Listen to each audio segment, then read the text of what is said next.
This happened about 6 years ago when my son was 4, I believe. We were with a group of friends at a hotel resort in the woods for a weekend. They had cabins, hiking, usual outdoor stuff, and provided meals. It was lovely. On the second night, they set up a bonfire, so we were all sitting around and talking. My son stood up and had his back to the fire and kept yelling to the dark woods, "Come on, it's okay," and "Come over here." We thought it was just a strange 4-year-old imagination and didn't think much about it. Eventually we went back to our cabin for the night. The next morning a friend told me some information that made the whole situation way more. The resort was run by a husband and wife team who were also raising their granddaughter. The granddaughter's mum, their daughter, had completely disappeared. She'd had drama in her life, but when she left, she was gone. No traces. There was fear that she had been killed. Her parents hired people to try and find her, though. Done everything they could. Maybe still are. Understandably. The thing is, when we asked our son who he was talking to the night before, he told us he was calling the Dark Mama. Under the circumstances, I could never help but wonder if the Dark Mama is the missing daughter, Mom. I could never find anything in the news about her unusual disappearance, but that story did fit with my son's behavior a little too well to be easily disregarded. I can't help but think she has been in those woods ever since she disappeared. This has stayed with me my whole life and still creeps me out to think about it. I grew up in an apartment complex on the very edge of town. We had a 3-floor apartment on the first floor. There were a lot of single mothers that lived in the complex, and the complex was fairly isolated. I shared a bedroom with my sister, and my mother had her own room. It was very quiet at night, so you could hear things clearly with the windows open. It was surrounded by corn and soybean fields, so some nights you could only hear crickets and the rustling of leaves in the field. And then, some nights you would hear the creeper. It was always late at night. You'd hear bootsteps walking down the sidewalk from one of the buildings on the far end of the parking lot, walking slowly down the pavement. Then the rustle of feet in grass walking up the lawn to our window, and we'd see a shadow. It would just stand there, and occasionally he would scratch a finger across the screen. I was 11, 12, and my sister was 14. We'd be terrified. Then there would be rustling, and he'd go to my mother's window, and eventually he'd wander off.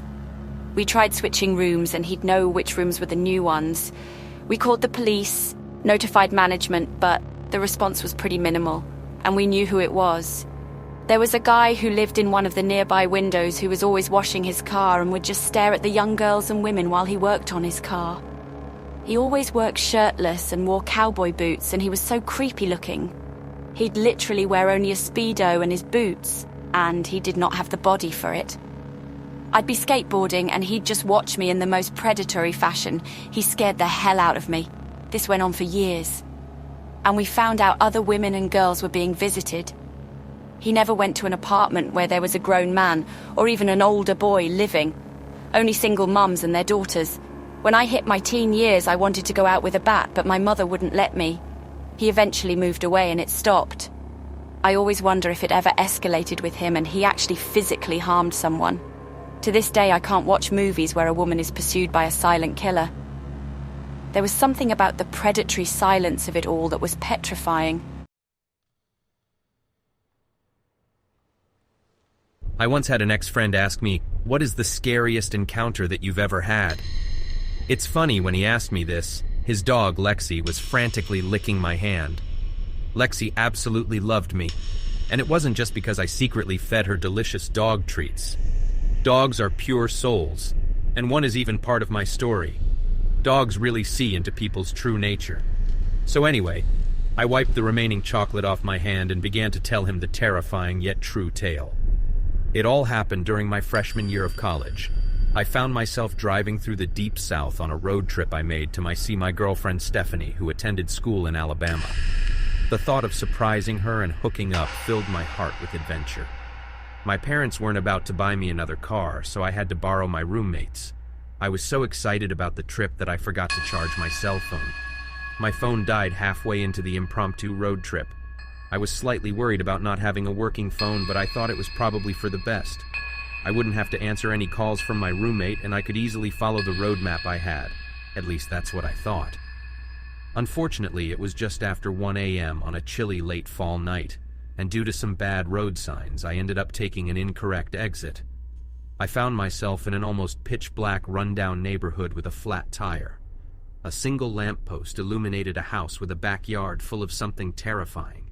A yard full of children's bicycles, some old, some newer, stacked in a haphazard way. Signs that I couldn't see clearly decorated the chain-link fence bordering the yard. I was frozen in fear in my car. The only noise was the loud rock music I had blaring from the speakers. I didn't know what to do. If my phone worked, I would have called someone, but whom?